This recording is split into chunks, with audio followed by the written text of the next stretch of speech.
2023 Candidate Forum sponsored by the Zonta Club of Prowers County. My name is Elizabeth Whittam, and I will be the moderator tonight. We are pleased to have KVAY broadcasting tonight's program. Additionally, the City of Lamar is live streaming the event. Many thanks to all the technicians that have participated in the setup, including Kit Haskins, Neil Dykeman, Martha Alvarez, Gloria Madrid, Jason Raines, Casey Emick, Jason Spano.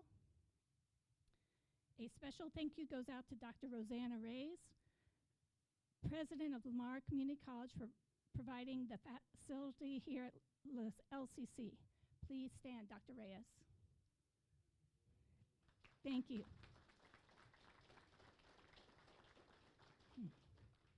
Also in the audience are school board members Connie Jacobson, Cody Laughlin, Manuel Temez, and County Commissioner Ron Cook. And a thank you to Bob Delancey with KVAY.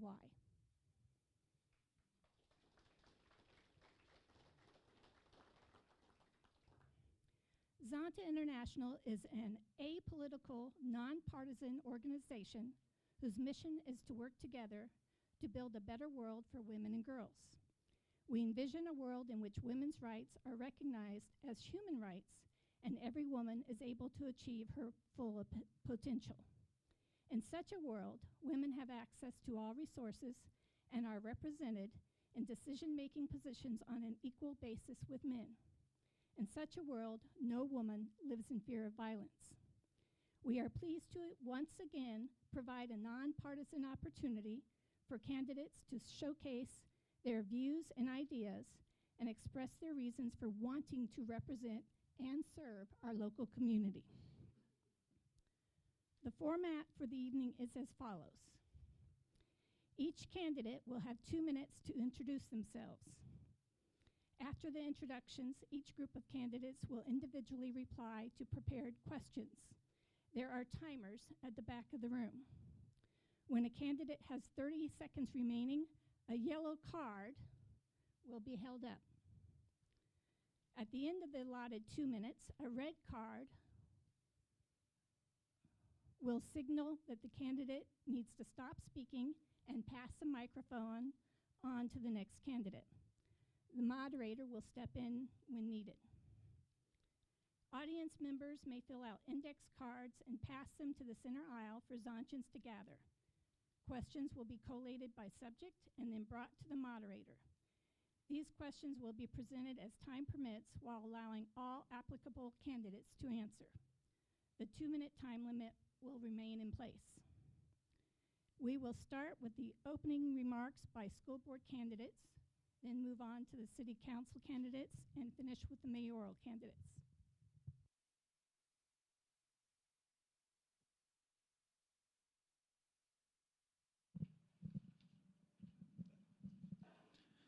Hello, I'm Rick Robbins, executive with Colorado Mills. I've been with this town of Lamar for 21 years.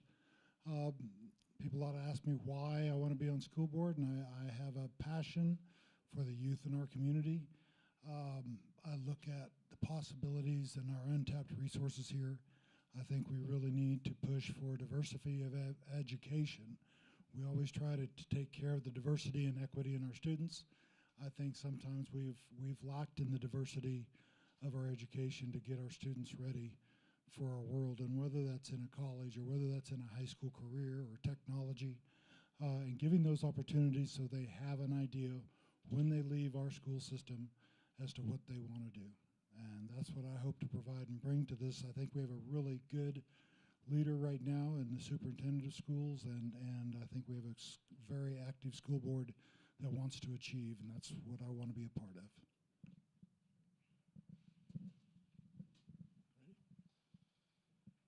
Hello everybody, my name is Jacob Chamberlain. Some people call me Jake. I'm a Lamar native, born and raised. Graduated from LHS in '98 and LCC in 2000.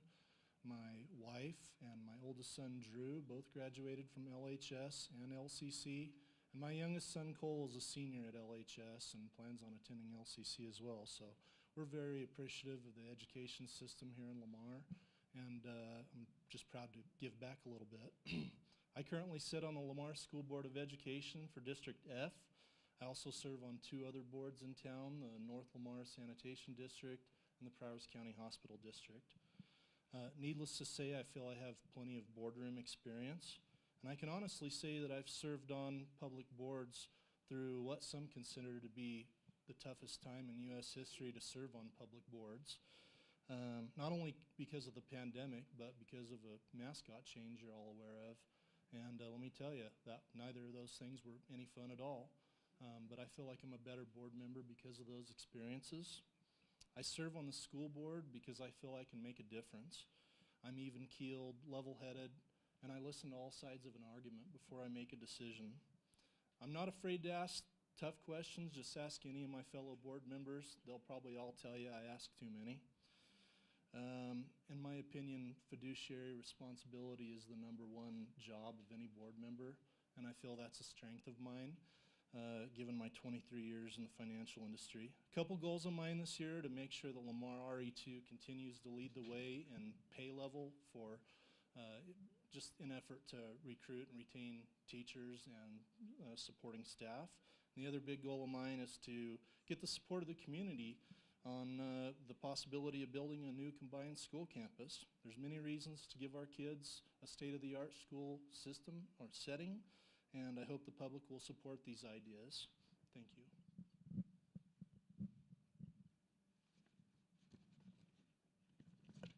Hello, I am Ellen Mora Martin, and I'm running for school board. My background: I have 24 years of classroom experience. I was a science and math teacher. My education: I have bachelor's degrees in biology and chemistry, a master's degree in technical communication. I have formal training as an educator, and I hold an active Colorado professional teaching license. I also have a certificate in registration as a medical technologist. I used to work in hospital labs. Why am I running? I want to be a community leader in education, and I'm passionate about education. I feel that education makes life more interesting. It's fun to know how things work. It's good to know what happened in the past. It helps us adapt to our future. It gives us background so we make good judgments. I feel it is the most important thing we can do for children, and education is vital for democracy. I'm going to tell you how I've been preparing for being a school board member. I've been doing research in several areas. One is Colorado law and rules, one is in Colorado school finance, and one is reading board minutes from the previous Lamar School Board meetings. Why am I a good candidate? I have the time and dedication and desire to do the board work. I want to work as a team, and I have empathy for children. My strengths: I'm good at doing research, analyzing complex issues, and writing it up and presenting it to an audience. I can do that for the board, and I bring all of this to the Lamar School Board. Thank you. Hi, I'm Travis Hall. I'm running for school board, and I'm a product of Lamar. I was born and raised here. I went on to do higher education and have a doctorate in physical therapy currently. I have 4 kids, 3 of which are in the school system currently. I've got various friends and family who either work in the school district or have kids in our schools currently as well. And so I've heard a little bit of the problems and the challenges and the successes that our school district has. I've coached high school JV basketball for the last year. And so I feel like I've got an awareness of what's going on in our schools. I feel a commitment to our community, and I would like to help in investing in our youth so that they have the best outcomes moving forward. And hopefully some of those outcomes are that they come back and they want to be a part of this great community that I've had an opportunity to grow up in. So that's it in a nutshell. I'll end a little early. My dad said, stand up, speak up, shut up when you're at public speaking. Good evening, and thank you all for attending tonight's Candidates Forum. My name is Brent Bates, and I am running for election to City Council in Ward 1. I was born and raised right here in Lamar, Colorado, to Jerry and Pat Bates, of whom you may know personally. My father, Jerry, worked for the city of Lamar for 10 years as the recreation director before shifting over to the county, where he spent the following 15 years as Prowers County Chief Probation Officer. My mother, Pat, worked for Prowers County Public Health for nearly 25 years as the assistant director before losing her battle to brain cancer in 2012. I graduated from Lamar High School in 2010 before finishing my associate's degree at Lamar Community College on a presidential scholarship, as well as an athletic scholarship playing golf under Coach Roy Dubree. I moved to Colorado Springs in late 2012, where I began my career in the marijuana and agricultural hemp industries. In 2021, I moved back to Lamar in hopes of getting back to a slower pace of life. However, it turns out that a slower pace of life was never meant for me. Shortly after moving home, I began my local activism by applying to several local boards and attending every city council I could make. I was nominated to join the Lamar School District's Mascot Selection Committee in the fall of 2021, where I accepted the invitation to help Lamar navigate through the emotional process of rebranding our high school's mascot. I joined the Lamar Partnership Inc. board in July of 2022, where I've retained my seat to this day. Currently, I serve as the council liaison to Prowers Economic Prosperity, and most recently, I have taken on the task of spearheading Southeast Colorado's Cancer Initiative board revitalization. This town has always held a special place in my heart. I see many familiar faces as I look into tonight's crowd, where my mind begins to reminisce on fond memories from my childhood and formative years. None of us here know what the next 5, 10, 15, or 25 years look like. We live in a day and age where technology and change come hand in hand, but change is inevitable nonetheless. I ask that the residents of Ward 1 allow me to provide stewardship for our community over the next 4 years as someone who will be here to see what's Lamar future will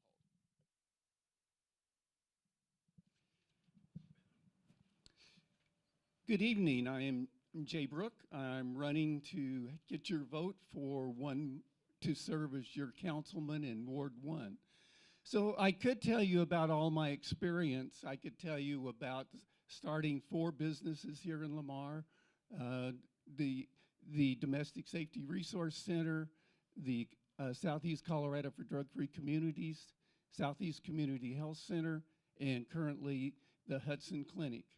I could tell you that the High Plains Board trusted me to take the bull by the horns and get High Plains going. Joyce Reedy was one of our original board members. Judy Turpin was on the board for a long time. And we got a lot done during that time. We opened 6 sites, created 105 jobs. Is that 105 jobs? Is that economic development? What do you think? Served 9,000 people per year, created and managed an $8 billion budget, had people coming from all over the country to see what we were doing here because of our unique way of serving people. I could also tell you that I left $5 million in reserves for my successors. I could tell you that we're doing a thriving business at the Hudson Clinic, and that next month we're going to add behavioral health services there.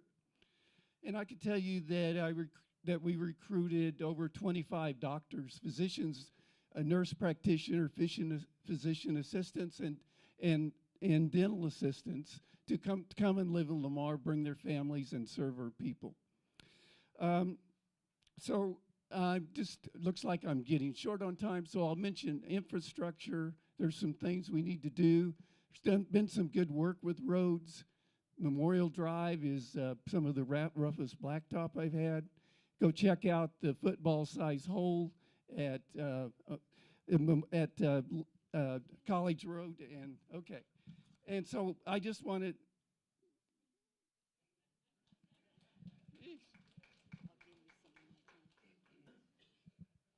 Hi, my name is Jerry Jenkins. Boy, I'm just a simple person who loves my community, and I work hard to do what I can for City Council. I have I was born and raised here in Lamar, and I'm really nervous because I don't like cameras looking at me. But I will work hard for the community like I have always. I've been on city council for 9 years. I continue to promise to do what I can to help the community. I will not make a promise I can't keep. I will work hard to do what I can to fix the problem. I do have 2 children. They're grown. My son used to be a deputy here. He is now working with Edward Jones. My daughter's a teacher at Summit Middle School in Littleton. My husband is kind of retired, but he still works. And we have 5 beautiful grandchildren. And that's all I can say about myself. I'll give Jay some of my minutes.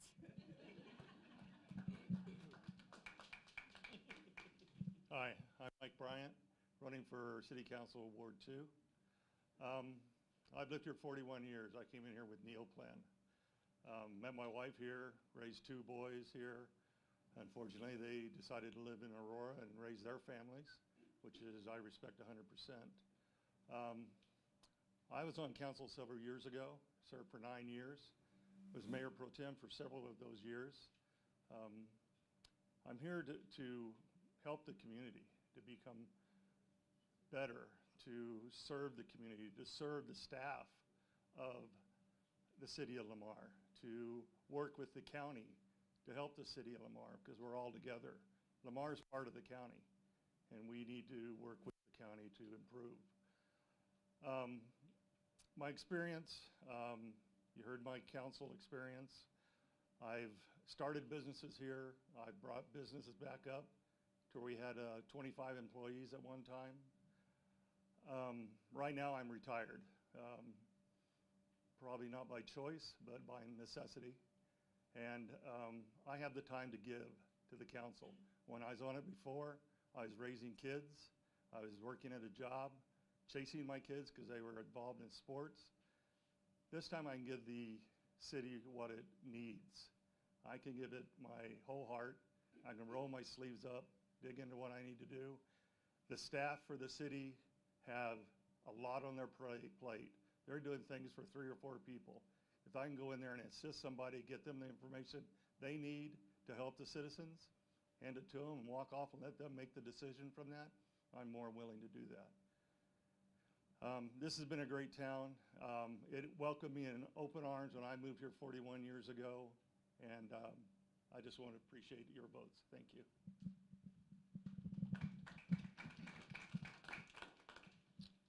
My name is Mike Duffy. Again, I'd like to thank everybody that attended tonight. I think this is awesome. Good crowd. A little bit of my background. I think everybody knows me. I retired just this year from Frito-Lay. Everybody knows me as the Cheeto guy. I moved here 43 years ago. Love Lamar. Went from big city to mid-sized town in Kansas and made my home here in Lamar, like I said, 43 years ago. Married my wife, Tammy, who is a lifelong resident. We've been married for 41 years. We've got 2 kids. Both stay right here in Lamar. They both have very good careers here in Lamar. We have 2 grandsons, and they are presently in the school district, with as well as many youth activities that they're involved in. I was appointed to the council 1 year ago this month. I've learned an awful lot in that 1 year, how city council functions, some of the things that we can and cannot do. There's a lot going on there. I'm involved with currently with the Ports to Plains Alliance. I think we need to have a good truck route through Lamar. It helps us economically. One of the things I'm really passionate about is economic development. Like I said, 43 years ago when I moved here, Neil Plan was just breaking ground. And you know where that's at now. We've a lot of positive things that over the past year that have happened. But that is it in a nutshell, and I'll pass it on.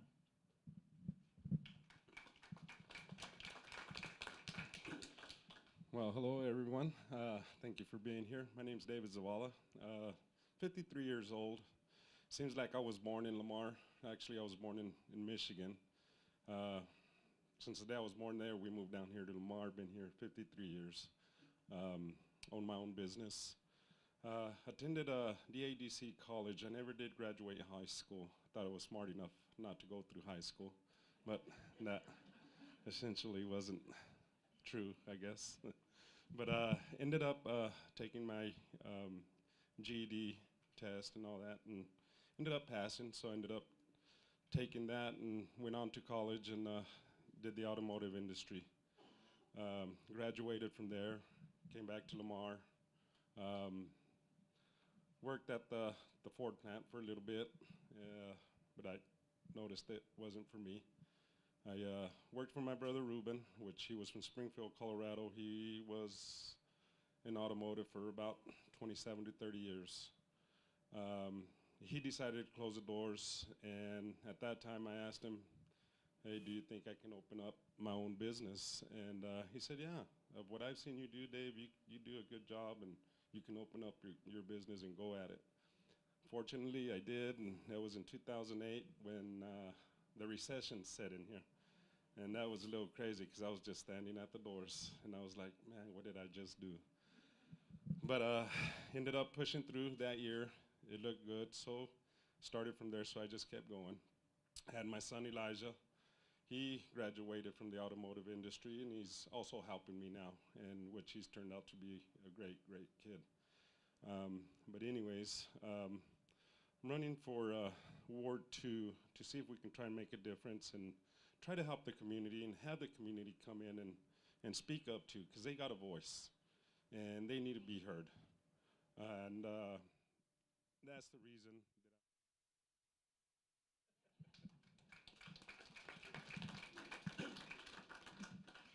Hello, everyone. My name is Shayla Lynn Mata, and I am running for City Council in Ward 3. I just wanted to give you a little bit of background about myself. I was born and raised in southeastern Colorado and grew up on my parents' farm between McClave and Wiley. And I attended McClave High School and then later attended Lamar Community College.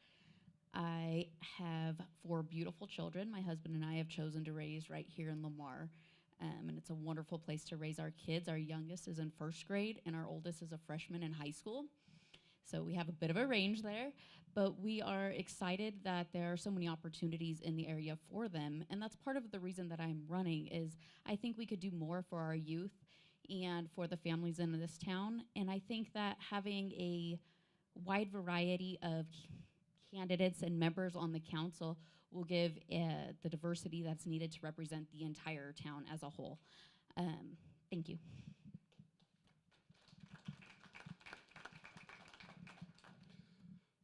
My name is Kurt Crespin. You're a candidate for re-election as the mayor. Most of you know me as the mayor. Some of you may know me as the Community State Bank's IT officer. Some of you may know me as one of the partners who started KLMR to try to revive it. But most of you probably know me as that guy that drives the Tesla around town, which is kind of funny. But nonetheless, I wanted to let you know a little bit behind the scenes because, you know, my parents came here many, many years ago. My mother's family came to Lamar in the early 1900s from Mexico. My father's family came to Lamar in the mid-1950s from New Mexico, and they lived here throughout that time, and they grew up in Lamar as Northsiders.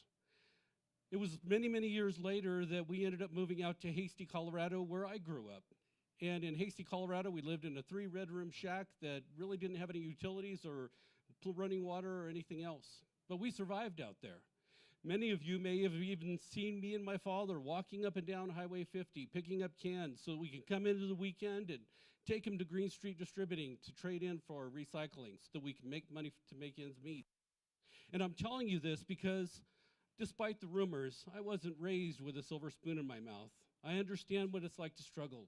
I understand what it's like to have that difficulty of finding jobs and opportunities in Lamar. But there are jobs, there are opportunities. And that's one thing that I've worked for is to try to expand those opportunities for our community, to make it stronger and build our economy so that everybody has the opportunity to start a new business, to get potentially new jobs and to move up and have a better education as well. My intent was to try to build Lamar better than it was when my parents were here growing up, better than it was when I first moved here, and better than it will be for my children as they come back to Lamar. We've done a lot over the last few years trying to grow and expand our community. We've added different amenities and different things. So I hope we can get your vote and move forward together.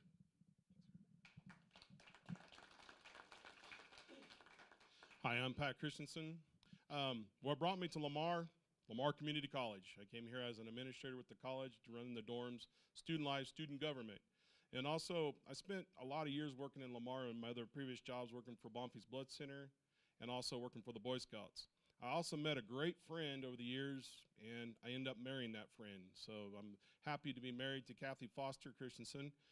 Between the both of us, we have 9 kids, 24 grandkids, 2 great-grandkids, 1 on the way. So, but the thing that, where I come with the leadership and bringing, I grew up in western Kansas. I watched Garden City grow, and I watched it progress, and I seen the things there. Got me interested in things, obviously Scouts. And I became a mayor of Fowler, Colorado. I became a mayor pro tem of Fowler, and also as a board of trustees. But I also served on the utility board. I served on streets and alley boards there. I served on pretty much practically every board that they had there. And then in Otero County, I served on the Otero County Landfill Board, and I served on the Otero County Partnership, which is economics. And I gained vast knowledge, and I also had the opportunity to be selected by my members to be the fire chief of our fire district. So I kept my plate full. I volunteer coached. I worked my way into full-time coaching, and I also taught a few years because of the economics and things going on. But I mean, I stand for one thing that we have to look at, and that's water. You got to have water. I learned that real fast and real fast that without water, it's hard to grow businesses, bring businesses in, because you got to make sure you have it for yourself. Infrastructure is big, and I'm big on making sure that, but also available housing for others. So I appreciate your vote. I know the ballots went out today, but I appreciate your vote. Thank you.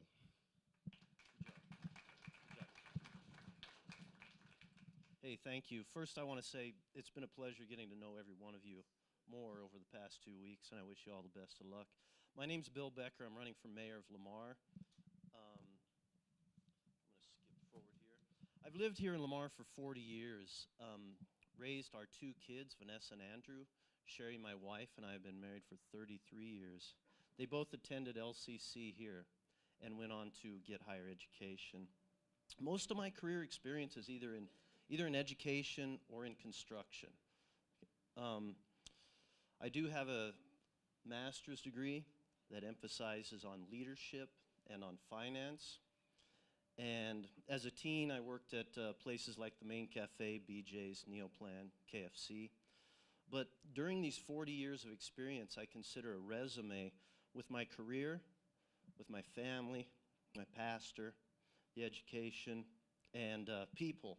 People like Gene Lunt, Andy Wyatt, Chris Carell, Cheryl Sanchez, Warren Camp. During these 40 years of working and learning, I've learned that there's always room for improvement. Communication is a universal solvent. It builds teamwork, it builds trust, it builds relationships. Also, it's a foundation for success. And teamwork is collaboration. Knowing that there is someone there that's better than you, knowing that there's always an expert, okay? And as a mayor, I'm gonna focus on 4 goals. First is representing all citizens. Everyone is important. Next, improving communication, timely, honest, and in various formats, as well as Spanish. Strengthening the quality of life, those things that give you worth and value and bring you joy. And of course, growing the economy. First, maintaining what we have, and then following through with those things that are already put in motion. I appreciate. Oh, all right.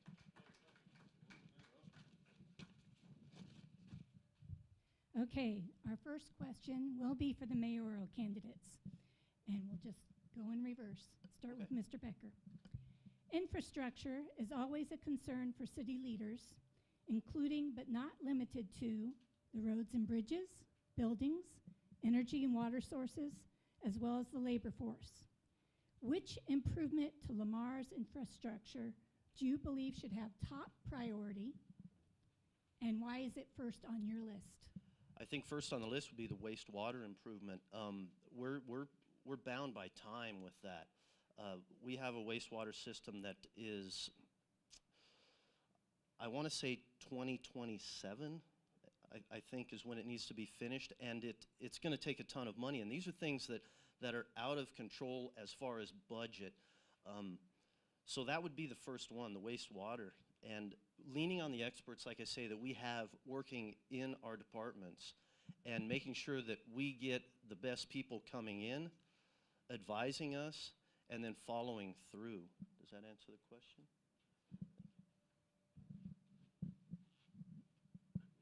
That's going to be the same thing for me. We obviously know you got to have a wastewater system, and that's also going to help with your economic development.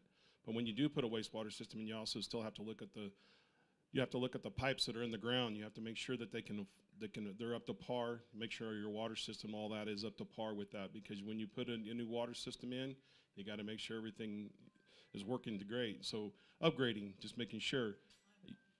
I will tell you that I think Lamar does a great job on the roads, continue the process, because I wish we had some of the money that you guys had to do some of your roads.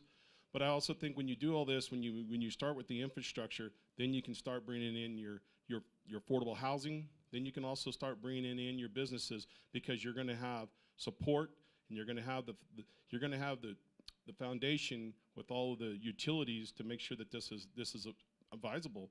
But also making sure that those priorities. We got to have economics. We got to have jobs here, but we got to start with our infrastructures to get there. And we have to also have the affordable housing. If you're going to bring people in, they're going to have a place to stay, and that's where I'm at. Okay. Well, I mean, obviously the number one thing is our wastewater treatment plant, because that's been on our target for quite a while at the city. But I think more importantly, we need to look at some of the other areas where we have a bottleneck for our growth, and a bottleneck for our infrastructure, and a bottleneck for our economy.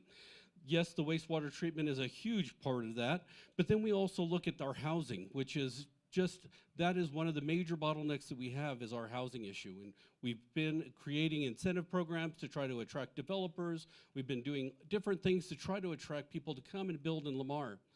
But more importantly than that, I appreciate the fact that we need to focus on wastewater. We need to focus on housing. But more importantly, over my time as a council member, what I've really noticed is that there were times in our history where these projects, our infrastructure, had been neglected for years and years and years. When we redid our water lines going out to our south well fields, they had been untouched for like 80 years. So when they went to replace them, they just basically fell apart. So I think, other than trying to focus on specifics, we need to continue our focus on getting a routine and a schedule of replacement, and stay in that purpose, and stay steady with that. Because if we don't continue, similar to what we've done with our street department, where we continue to do that every year, and we continue to cover a certain area every year to replace those streets and repair them, by doing that, we don't end up having to have a crisis management all the time. We pre-plan, we pre-schedule, and we make sure that our infrastructure is here for generations to come. Thank you. This way.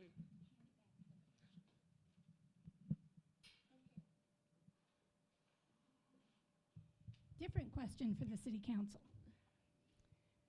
What is your vision for Lamar 5 years from now, and how will that be achieved?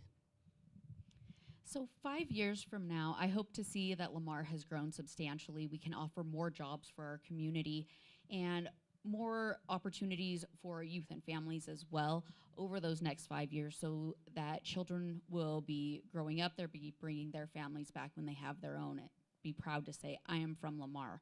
I think that we can achieve that by bringing better businesses in, supporting our local small businesses, because they truly are important to our town.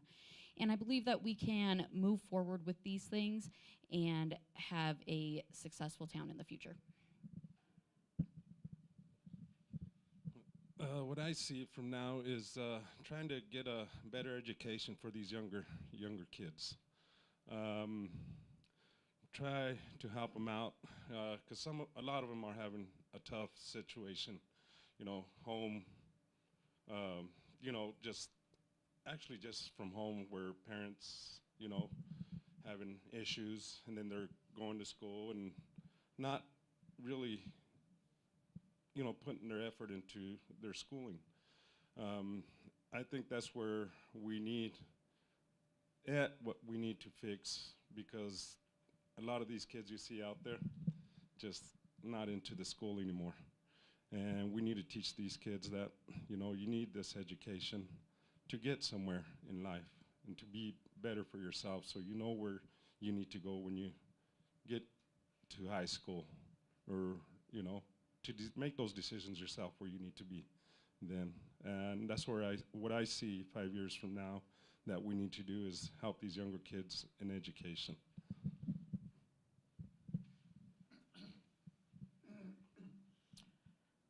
Over the past year that I've been on city council, and I might add, as I was asked to serve and was elected by the council, but we've done a lot over the past year economically. Hospitality, one of the things before I left Frito, I was very instrumental in getting to know Quentin Johnson, who is with LVL. You know it best as the TA Express. He is very much on fire for Lamar. He asked me, I said, what can I do to help Lamar? So I suggested PEP. I suggested the Chamber of Commerce. That was just the beginnings of when I started on city council. And then being on city council, I saw the opening of the Cobblestone. We see the the remodel of the old Cow Palace Inn. So I think 5 years from now, if we continue this trend that that I've seen over this past year, it'll be a way better town.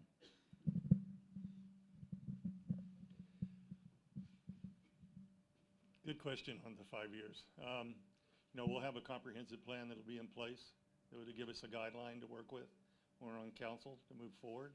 What I'd like to see is Lamar get together and make Lamar inviting. Lamar's already inviting. It's a great town, beautiful town, but we want to make it to where 287 comes through here, and the people that come through here are amazing. And it'd be nice to say, wow, this is a cool place. Let's check it out. See if it's worth. There might be a guy coming through that's an entrepreneur to open something in Colorado Springs. They stop in Lamar, and that's where they want to come. So let's look at doing that. That brings into play, as everybody says, the housing, the infrastructure. We got to have all that in place also. We can talk all we want about how we want to be in 5 years, but we have this stuff have to have that in play so that we can do that in 5 years. I'd hate to have a business come in here and say, yeah, I want to come in, but we can't support them because our infrastructure is not there to support them. Sorry, you got to go to Springs. So we just need to move forward with that and just clean the place up, make it look, come down the main street and it looks great. The businesses have got people in the businesses. If there's not a business there, we have something that looks nice. Not an empty building with a window that's dirty. That's what I'm looking at. Let's sell Lamar. That's what we need to do. Thank you. In 5 years, I would really, really like to see Lamar grow. And everybody talks about affordable housing. When you say affordable housing, who a lot of people say 120,000, 220,000 is not affordable housing. So we need to find a way to make it affordable for a lot of these people. And the houses that are out there, we need to have these landlords do something to get them up to date and be presentable for people who come into our community. Also, we need to find a way to continue to keep our youth busy with I call it, it's North Gateway Park, but I call it the Ponds. I mean, that is so nice to see people out there this summer enjoying themselves. But we also need to remember that our kids need help to stay away from the drugs. And we need to all work together to find that help for them. Each and every one of us do. Thank you.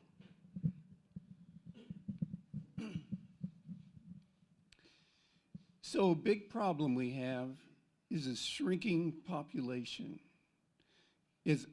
We've lost 13% of our population since 2000, and it's been a steady movement down. And so in 5 years, I would like to see us turn that around. And we can turn that around.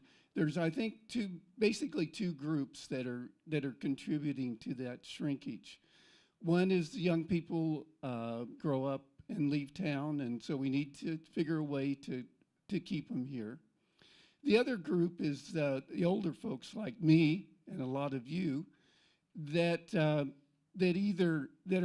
dying, or are they're going somewhere where there's more resources for them, particularly transitional housing and the sort of things that they need to stay at home and stay in the community.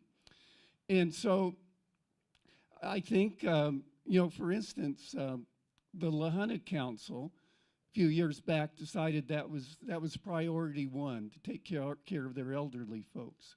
They put a lot of resources. They have a lot of transitional housing to keep people in the community. And they just opened a brand new nursing home last Friday. Now, nobody wants to be in a nursing home, but if you got to be in a nursing home, let's be in the best damn nursing home in the state in Lamar. So I think there's a lot we can do with transitional housing and looking at that and making sure that, we represent 30% of the population here. And I think we can give a lot more concern to the people that build our community, and they took care of us. We need to take care of them now.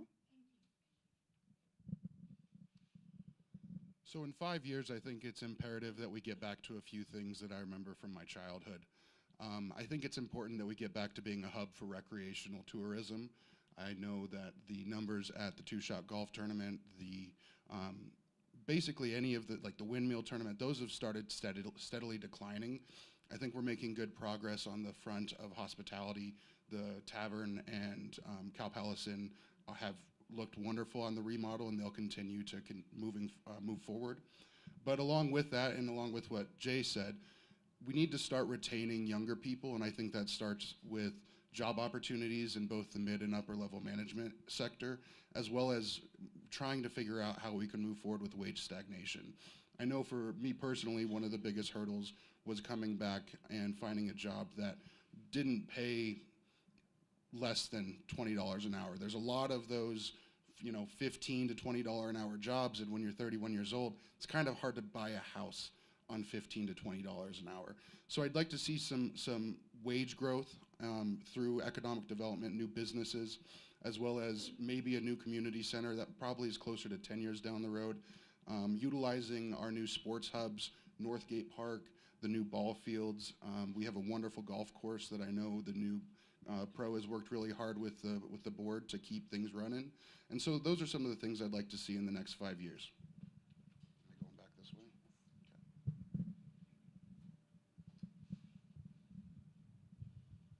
Okay. Now a question for the school board members. One size does not fit all when addressing kids and learning. As a potential school board member, what changes do you believe are needed at Lamar RE2 to ensure each child reaches their full potential? Mr. Hall?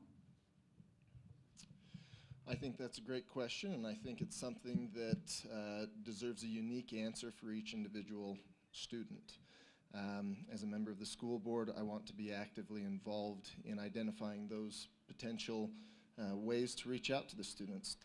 It was not until I was in graduate school that I realized that I was more of a visual learner versus a reading textbook learner. I have children who have been through foster care and the adoption process who have special needs in their learning ability. I spent 2 years in Honduras serving a mission for my church and have seen the educational components of a foreign country. I'm fluent in Spanish. I have an ability to understand a little bit about our Latin culture in our community.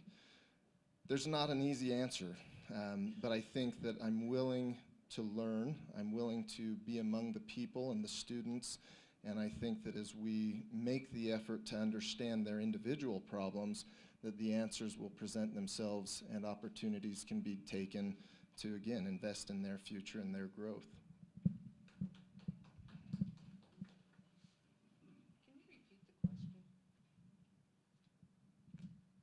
One size does not fit all when addressing kids and learning. As a potential school board member, what changes do you believe are needed at Lamar RE2 to ensure each child reaches their full potential? I did some research on the school district.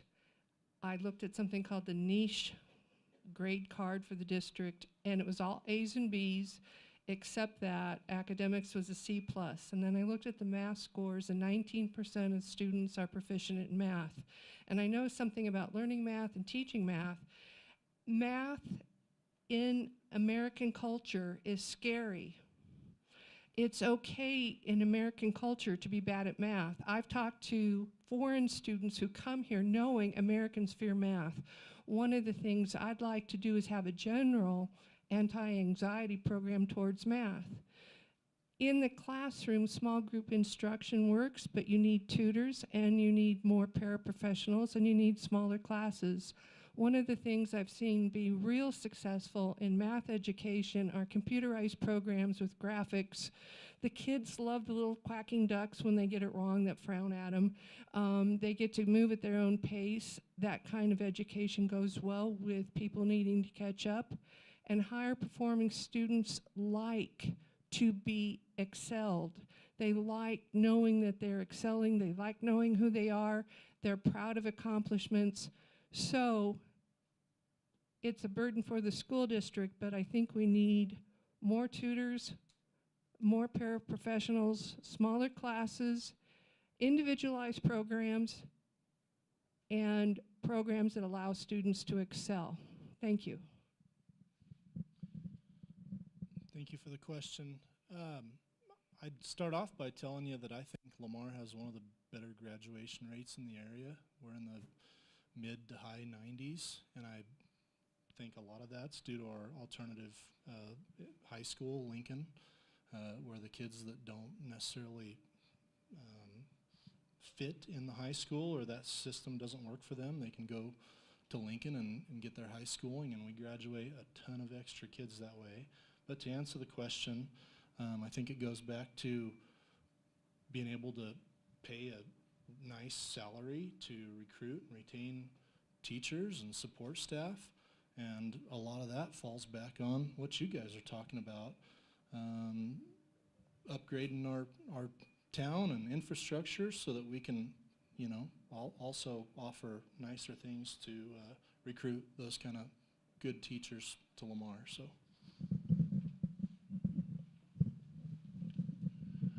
One of the things I've done being a local Rotarian here in Lamar is was the adult sponsor for our youth program called Interact. And that was started at the Lincoln School. There's also some Lamar High School students attend. And one of the things I noticed very quickly was these students didn't feel that anybody was paying attention to them or they were caring. It wasn't the teacher's issue. A lot of that's their home issues too. They just felt isolated. They felt alone. One of the things that we work on is getting eye contact, getting them to look up from their phone, having a conversation eye to eye with an adult, and getting them to learn those things. And we talk about kids wanting to come back. I think the best thing we can do is give them a bright childhood so that they can remember, so when they become an adult, they know where they want to raise their kids. And so as we've seen this through that time frame, you know, they work really hard, and as you say, I've watched the graduation rate increase significantly in Prowers County in the last few years. It wasn't too long ago that it wasn't in the 90s. It was in the upper 70s and low 80s, and they've done a magnificent job. But I think, once again, the diversity, finding out what makes that student tick, what makes them excited, and help them find their way.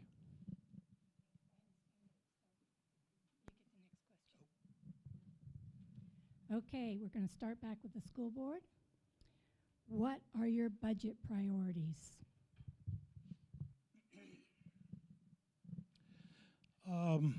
One of the things I've noticed that, and Jake's touched on it, how do we get our teachers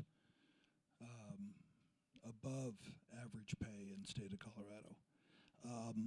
I see this. I've got a son in California who's an engineer, and he gets paid more working in Mojave, California than the engineers in Pasadena because he lives in Mojave. We have to change our mindset. I don't want to hear that's a good wage for Lamar. It needs to be a good wage for Colorado. And I think we need to figure out how to do that. you're going to attract, not only going to attract good teachers, but you're going to get good teachers that feel they're appreciated. And I think sometimes they don't feel they're appreciated because of the level that they are right now. So I think we need to work really hard to bring them up, and I think that's how we generate a lot of this excitement. Is some of our teachers aren't excited anymore, and we need to get them excited about what tomorrow is. I hate to sound like a broken record, but it's the same answer, that not only just pay for our teachers, but for the support staff as well. These teacher aides and everything else are barely scraping by. I don't know if everybody knows, but last year we gave all staff an 8% raise, and this year we followed it up with a 7% raise, and it's still not enough. We are the leader in the salary level in our local area, but it's not enough. And frankly, the biggest problem is at the state level with our school funding, and that's what needs fixed. My priority would be getting more staff. I've been reading about why teachers leave. Yes, pay is low, but mostly teachers are overburdened. When you're in a small school, everybody has multiple jobs. It reminds me of an episode of the Rockford Files a long time ago, where Rockford goes to a small little town and the baker's also the undertaker. That's what it's like in these schools. There are things that teachers need. One is they fear the guns in the school, they fear politics, but you go down the list and one of the things they need is de-implementation. Teachers have a lot of stuff on their plates. It makes it hard to plan, it makes it hard to assess, and it makes it hard to grade. So a few more hands here and there to help alleviate the workload for the many would be my priority. I believe that the greatest asset of any organization is the people that are within it. So the biggest financial challenge or need is maybe pay for some. I do agree that a lot of our educators and staff are not getting what they deserve for the time they put in and for the efforts they make. But for some, it may not be the money that comes to them in the form of a paycheck. It may be feeling a better support from community or additional staff. It may be better facilities. So I think that before I can say with certainty, this is what I would want to do, I think it would require a little bit of understanding what the people in our education system feel is their financial priority. And as we better understand that, then I think we move to use those funds in the appropriate manner to either increase their pay, improve our facilities, offer them better support, or whatever other problem or opportunity is identified through that process.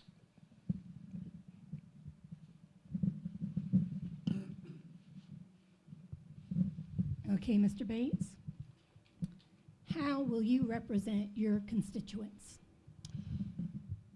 How will I represent my constituents? Well, I know that I am much younger than a lot of the constituents in Ward 1. However, I always have found that to be an advantage. I bring a fresh perspective to the equation. I was raised by two parents who taught me to never sugarcoat the truth and to lead by example. If any of you have watched City Council or been to City Council before I was appointed, you know I'm not afraid to ask hard questions, pointed questions, and I'm not afraid to speak on subjects that may be out of my depth, but that I'm willing to learn on. I've always considered myself a sponge for information, and when it comes to reading, you won't find me at the library reading any of the latest, mystery books. I tend to end up reading a lot of research papers, a lot of medical journals, and so that has helped me to grow up a little faster. Something else that I also want to touch on is through my mother's battle with cancer, I was also forced to grow up a little quicker than most of my peers. I was able to see firsthand what it takes to be there for someone that you have not a lot in common with as far as age gap goes. And as far as the younger crowd goes, I have lived through the familiarities that we all see at our younger age with again, wage differences as far as trying to figure out and manage inflation and rising prices, trying to figure out how to buy a house or even rent a house with the pay that we receive. So I think that I have a very good understanding of all demographics on what Lamar is looking for.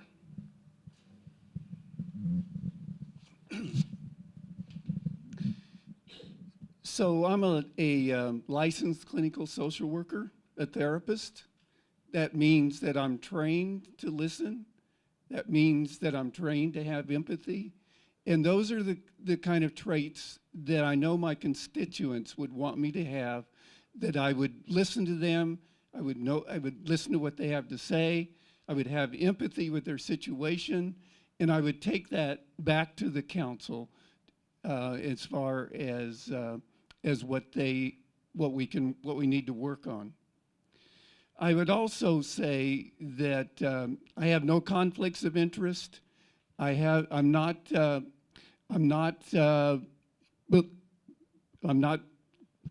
attached to any special interest group, any person, and when issues come up, I will look at the facts, and then I will vote based on what I think my constituents would want me to do, and then second, about what's good for the city. And so I think it's important to not have those sorts of things hanging over you, and that you need to just look at the facts and make good choices.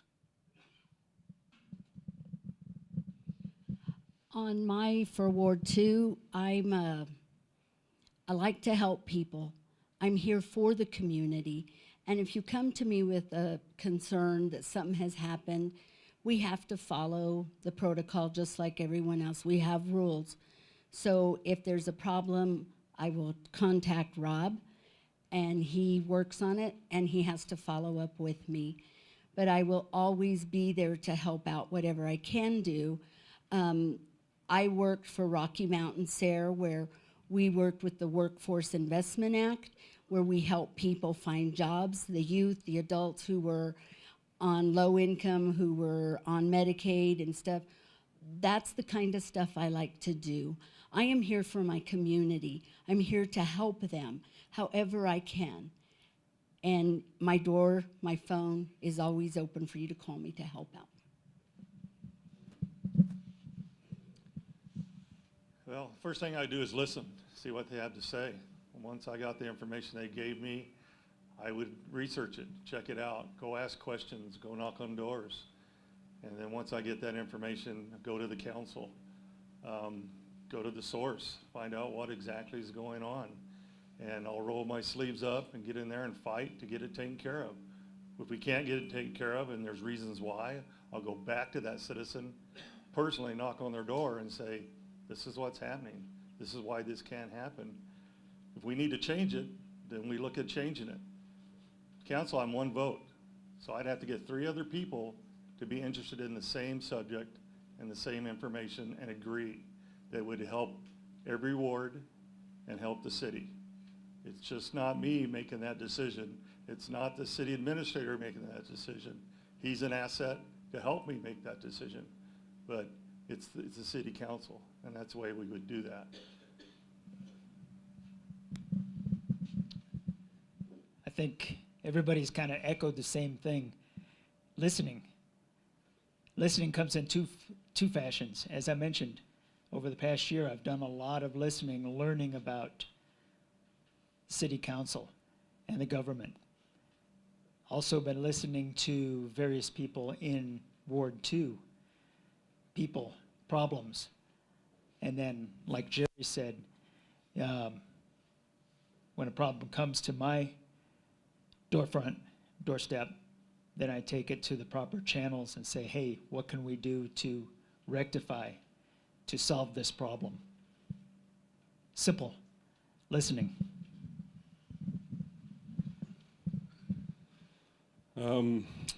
Deal is getting into the community, help the community.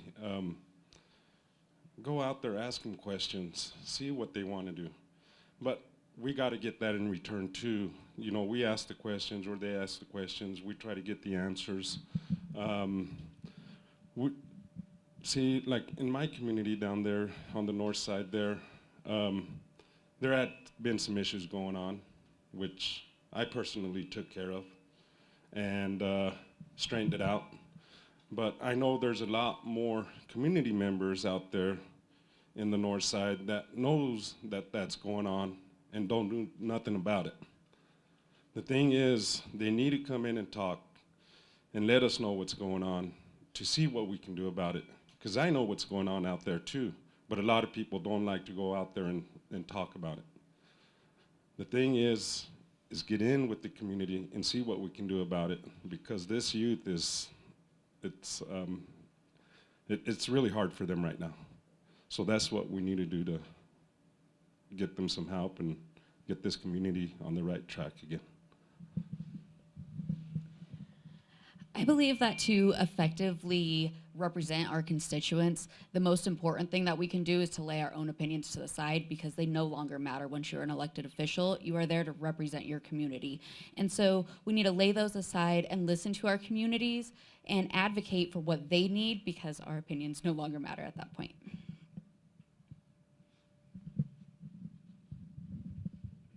Okay.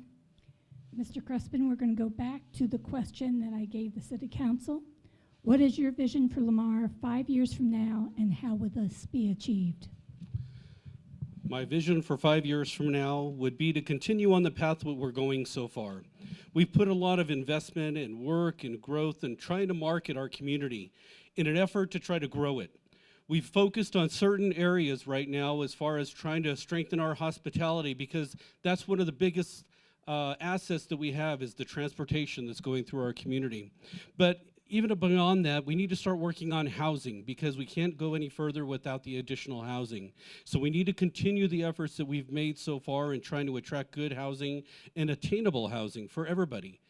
Because right now, I know Jay had mentioned a little bit ago that we have lost 13% of the population, but in looking at our utility board, one of the utility board meetings said that we have the highest amount of connections that we've ever had in the history of the Lamar Utility Board, which to me says that we're growing. And then when you look at our housing situation with trying to find a rental house or trying to find a house in Lamar, the prices have gone through the roof. And that's all about supply and demand.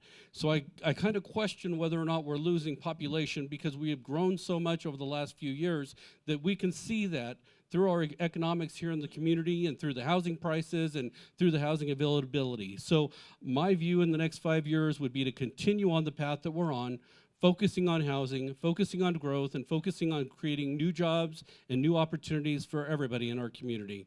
And I know we can do it, and we can do it a lot more, and I hope we can keep moving forward together.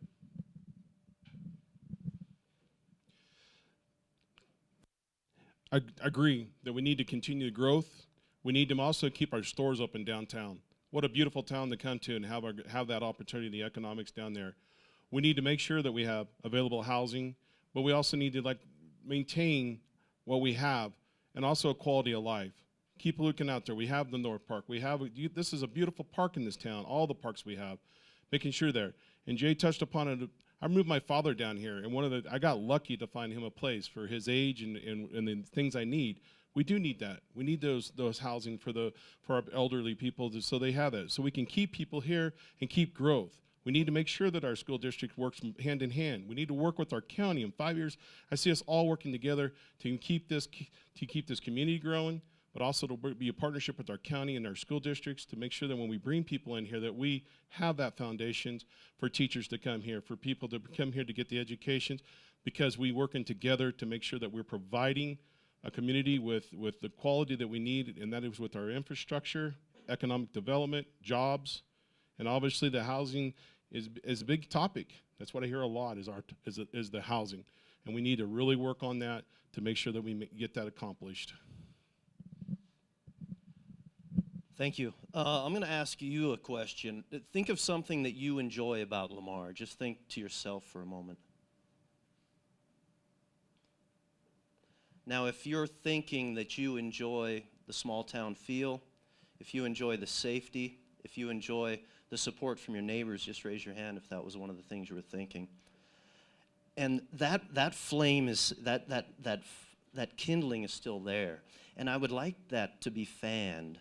I remember the time, and we spoke a lot of times growing up where you couldn't find a place on Main Street to stand during the parade or at the football game. And I would like to see that come back. And I think that comes by, like they said, listening to what people want and need. People come back from smaller towns and say, wouldn't that be great if we could do that here? Well, we can do that here. Never dream too small. We can do that here. I've been doing a lot of work recently where the home was not maintained, and the deck I was just working on. I ended up having to rebuild the entire deck. So that comes with the infrastructure that we're talking about. We've got to keep on top of it and help our smaller businesses stay alive, stay encouraged, feel comfortable to come in and share ideas with us. And then let's work on building that bigger business and bringing it in and keeping our kids here where they say, hey, Dad, I'm going to build a home here in this town. That's what I would see in 5 years. Oh, thank you. Okay, Bill. What is the best way to bring new jobs into town? That's a good question. Best way to bring new jobs into town. How many of you have heard the word incentive? We all have. I'm sure we have. I would rather look at it as investment. There's nothing wrong with investing in the future of Lamar, and I know that the things that we have in motion right now are taking a lot of work. So when we reach out to these people, we can't prod them, but we can't take no for an answer. We need to keep on them, keep offering what we have as well. We're in a great spot where we are with our community, where we are in the center of the United States, where we are with, look at the Sioux Track and Industrial Park. We have everything that small business wants, including the workforce, but we've got to get them to come, and then let's build it. And I think that's a tough question, but I think starting small is a good thing too. Neoplan was scary when 300 people left. When you have 5 or 10 people working with a competitive wage, that business ups the other businesses. And I'll say it like this: when you have a Cow Palace that just opened up, they put the pressure on the other restaurants in town. Now, I don't think they're going to put another restaurant out of business, or I hope they don't. But I do think that they put the pressure on the business where they say, hey, we're going to take it up a notch. We're going to offer specials. Our hospitality will be better. Our service will be better. We're going to broaden our thinking. And I think when you have those things working with each other, it works across the board. I like the word investment, but obviously when we bring companies in here, we have to make sure that we're being smart about how we're bringing them in here. We want them here, but we also have to show them that we're willing to make changes, obviously with our infrastructure, that we're willing to go out there and try to find that available housing for them. But I also want to make sure that they guaranteed us some stuff too. I mean, they're coming in here, I want to make sure that they're guaranteeing us jobs. You know, you can say that you're going to come in. I know people say, well, the state and all that, but you still have to make sure that they are guaranteeing jobs. And I know the county has done that. I know the county has given stuff, but they've also made sure that there were some investments there, that those people were going to make sure that there was jobs, or they didn't get that incentive. There was penalties for it. And we have to be smart about that. We want companies to come in here. We want to show them the growth, but we can't give them everything where it's going to cost us, the taxpayers, and we're not getting anything on returns. Even though they're bringing jobs in here, we still have to, someone's paying for it. And we got to make sure that it's going to work for all of us. And I want growth, but we have to be smart about growth, and we have to be smart in how we bring it in and making sure it works with us, and our infrastructure can support it where we're not putting ourselves in jeopardy and our own means, where a company does pull out and we're stuck with the bills.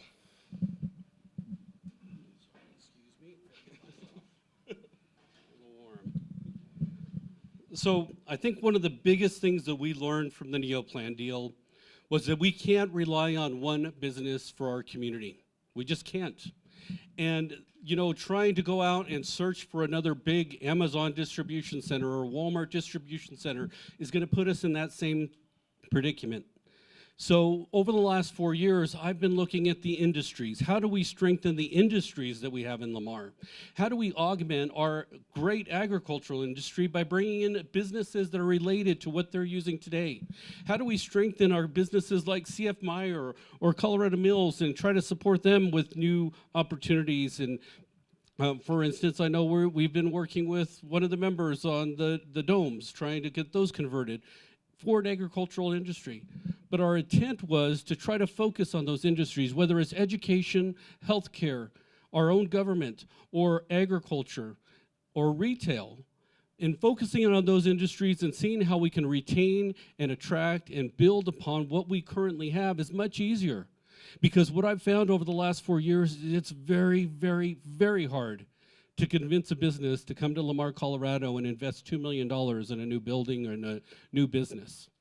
But if you can convince and show that we already have a current business here that we want to support and want to have grow and expand, that's how we can really create new jobs, building upon what we currently have.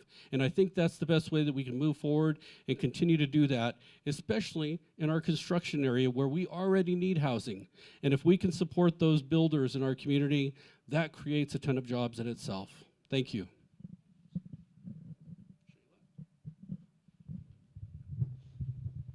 Okay, very similar to what Mr. Crispin was talking about. What industries do you feel will be a good fit to bring to Lamar? Well, I do know that we need to bring industry to Lamar. I think we should focus first on our small businesses, those locally owned, small operated businesses. I personally work for one now. I've worked for several in the past, and those are the ones that go out. They help our kids when we need a donation or anything of those lines. It's not the big corporations. And now while those have a purpose, I think we need to focus first on the small businesses and later bring in industries after the needs are met of those small businesses. Thank you. Yeah, she was, I'm with her there. But honestly, too, you know, it all boils down to the infrastructure. If you want to bring in a big business, a warehouse, whatever you want to bring in, I mean, two things that we need to do, it is the water and the sewage system. I know we've been talking about the housing and all that stuff too, by adding new houses, this and that, but that's what we need to fix is a lot of that sewage system and the water. To me, I think that's two number one things that we need to do before we even bring in a big warehouse, if they decide to, or start putting more housing to bring more people in. Because we're in that little trouble zone where that sewage system too is pretty bad. And I think that's what we need to focus on before bringing in a big warehouse if it does happen. Okay, this is a real tough question. Listening to everybody so far, we're talking. Let's start with small business. Since I retired from Frito, and I kind of that took me up to towns like Cheyenne Wells, Eads, and so on. I retired.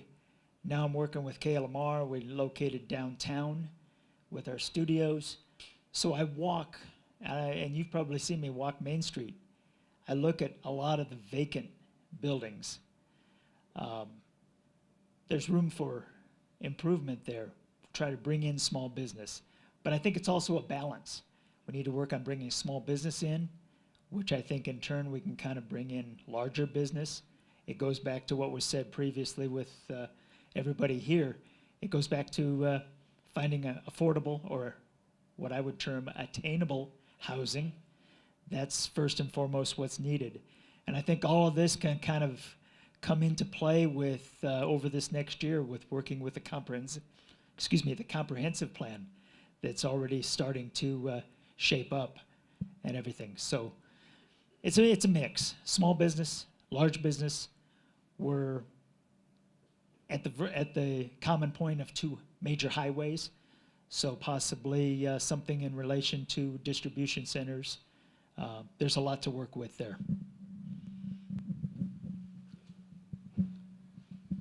I agree that we need to take care of our businesses that are already here. There's a place that has already started looking at this. PEP talks to our businesses, asks what they can do to help. That information is there for us to utilize, to see what businesses we can bring in to help our small businesses, to help them prosper, help them grow, and in turn, bring more businesses in here. We'll never see another Neil plan in Lamar, Colorado. I don't want to see another Neil plan. I was there. It was great, and we didn't know what we had until we lost it. But I don't want that to happen here again. I don't want to see a great big distribution center come in here that handles 500-600 people like Neil Plan did.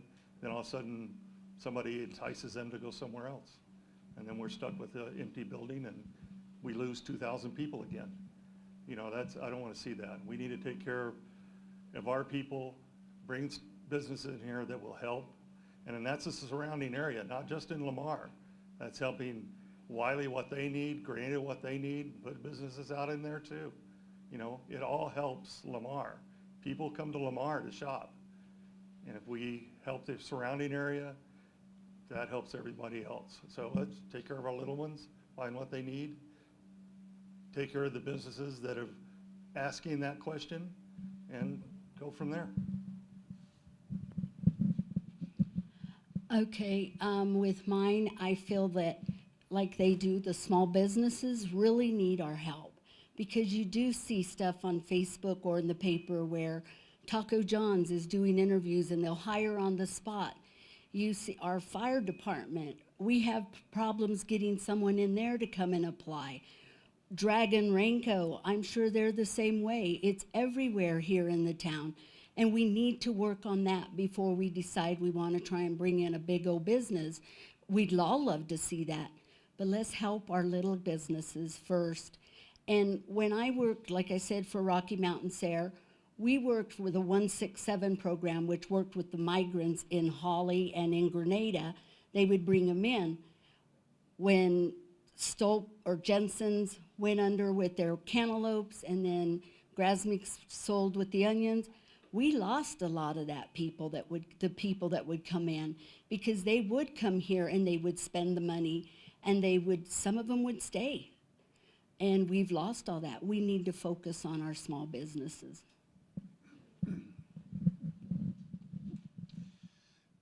I would ditto. We need to do more with our businesses we do have here, help them to grow and expand. I know this last year I opened a new business, and I went to the city and said what I was looking at buying. We were looking at buying one of those empty buildings on Main Street. I went to the city. I said, "Hey, can you help us?" And they said, "Well, maybe we can." And I went to SCED, and they said, "Yeah, we could probably give you a loan," but it was the same interest rate as a bank down the street. And I talked with Cheryl at PEP, see what we could do, and you know, and it was an old building. It was going to take a lot of work, a lot of codes. Understood that. Oh, and by the way, you have to build a $50,000 hard surface parking lot. And so I think there's a lot of ways that we can be more helpful as a city to those small businesses to help them grow. And so I think that's really the source. People that are here, they like it here, they want to stay here. Let's really work with them to grow and expand. Mrs. Wood, I'm going to ask you to repeat the question, not because I didn't hear it. What industries do you feel will be a good fit for Lamar? I'm assuming you mean new industries. So I want to start by saying that everything that the other candidates have said is vital. We need to continue to prop up our small businesses. We have seen several in the last few years starting to thrive, whether it's the new owners at Main Street Shop, who is also in the vape shop, the new outdoor sports shop, the tavern, the Cow Palace Inn's revival. But I also want to point out that we don't have a meat packing plant because of fear. We could have been Garden City, and we were afraid to do it. We don't have a few other opportunities that were brought up in the past because of fear of change. And I mentioned earlier that change is inevitable. As far as new industries grow, I have to agree, until our infrastructure catches up, we shouldn't be bringing in some large warehouse or e-commerce storage facility. Manufacturing would be great, but it has to be limited because of the infrastructure problems. But we can't be afraid to look at new opportunities and endeavors, whether that falls under recreational tourism, with hunting guides, with the ancillary businesses that go around that, whether that's golf manufacturing, whether that's any of those things that prop up those types of businesses. But I am going to mention the elephant in the room. We were afraid to move forward with anything even close to the idea of marijuana dispensaries. There was this notion that I wanted 50 dispensaries across the city, every building green and the town smelling like skunks. But that isn't true. And if anyone wanted to just talk with me about that, they would have realized the facts and realized the opportunity from even having just a few of those types of businesses. Moving forward, I know there's someone local who's growing food-grade mushrooms for restaurants. That's an opportunity we could look at. There are several things as far as the new industry spectrum that we can look for. We just can't be afraid of change. Change is going to happen whether you like it or not. Thank you. Am I up next again? I hope so. Okay, Travis. How do you balance vocational education and students on track to go straight to college? I don't think that's my responsibility to balance. As someone who's gone on to higher education, again, I have my doctorate degree, I can tell you that higher education isn't everything. We need people who are interested in vocational training to go through vocational schools. We need people who are interested in higher education to go on to higher education. And hopefully we have enough of those individuals who want to come back here, right? So in helping with that, I think it's innovating opportunities to expose our kids to opportunities for various types of learning and various types of work and opportunity. And then I think it's helping facilitate and foster growth in the things that they're already interested in. Some years we may not have a lot of vocational students. Some years we may not have a lot of higher education students, and that's okay. But ultimately, I think it comes down to thinking outside of the box, taking what we have and helping to foster that growth, and then sticking with the kids as they pursue their interests. So I'm balancing college prep and technical education. Okay. I think PhDs in metallurgy telling the welders what to do and how to do it. You can get research journals in all the trades.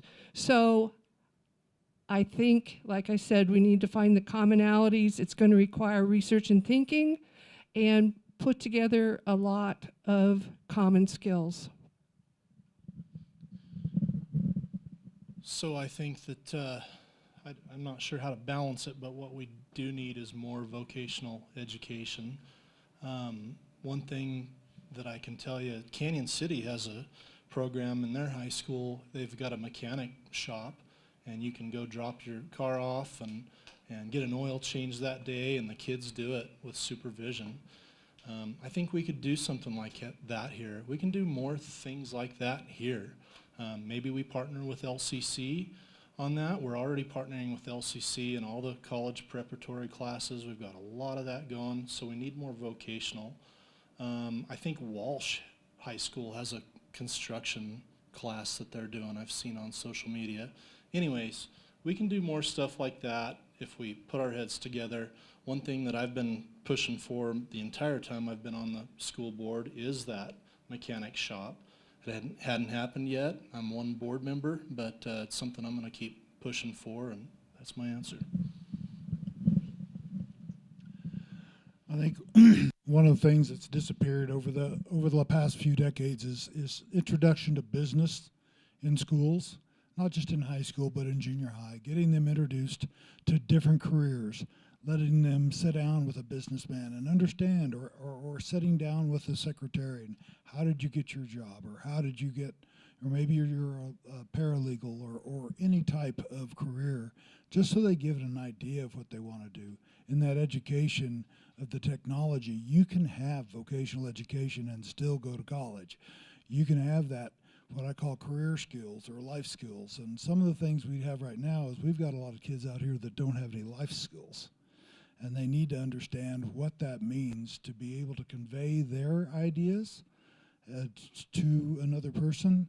And so we have to figure out, how do we do that? How do we get them to get excited about those? And the only way we can do it is expose it. I think we do a disservice to our students at this point in time. They graduate, and the first thing we ask them is who you want to be.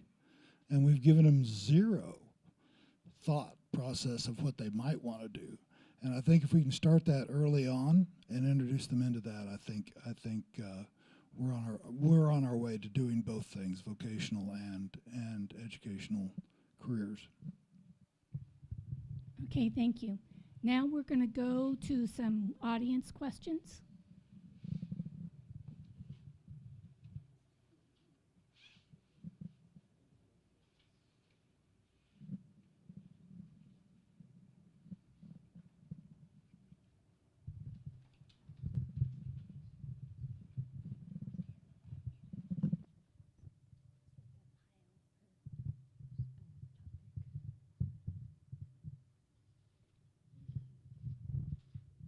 Okay, Mr. Robbins, we're going to start with you, so unmute it.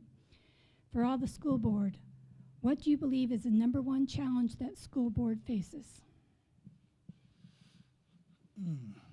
Once again, we're very diversified in our student population here in Prowers County. I've always said I think one of our best untapped resources is almost 50% of our students are bilingual.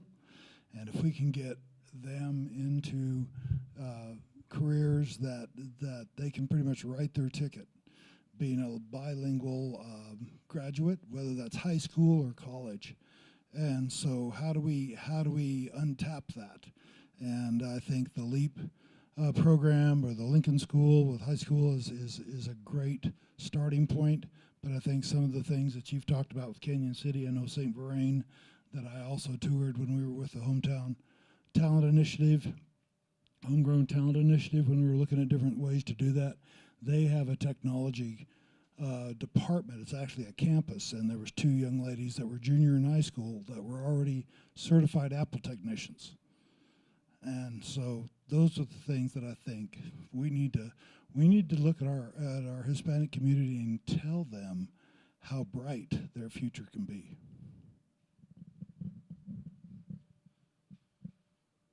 So I'm not sure if people know this, but we have a real problem with special needs kids. There's the numbers are multiplying. They're getting bigger every year, the number of kids that need special education, and we don't have the people power or the professional people to handle those kids. And so we're doing the best we can, but we really need help from the state with funding to hire professionals that can handle some of the kids that have some really severe problems. And that's our #1, or my #1 area that we're focusing on. All matters budget. Choose priorities. What are you going to do? Are you going to go with helping a certain program, helping a group of students, working on your infrastructure? I'm sure as a school board member, you get your heartstrings tugged in all kinds of directions. I think the thing to do is to look at reachable short-term, long-term goals. Look at where you're going to spend your money. I am concerned about special needs children, and earlier I mentioned more paraprofessionals and more tutors, and that's budget. Everything comes down to how much money do you have and where you're going to send it. That's all I have. I don't disagree with the challenges that have been stated. However, I don't know that our request to the state for more money or for more resources is going to matter. So I think our number one challenge is to collaborate with our community. It's with the parents of our students. It's with the businesses that are in the community. It's with people like you who have an interest in what's going on. It's working with the mayor and the city council to find ways that we can facilitate opportunities for our youth. Those are things that we have control over in our community. Would it be nice to have more money? Absolutely. Do we need more money? Yeah, we do. Would it be nice to focus on some of the other things that are out there that every other school district in the United States is struggling with? Absolutely. I'm not saying that we ignore those factors, but I'm saying let's start and let's help our community have a vested interest in our students. When I go to sporting events, we don't have the showing that we had even when I was in high school 20 years ago. I am a JV basketball coach in part because there wasn't anybody else who wanted to take the position. And so as I go through and I see this, I see that our community needs to work better together. And I'm not saying that's on the part of the community or on the school. I'm saying overall, we need better collaboration. We need a vested interest from everyone.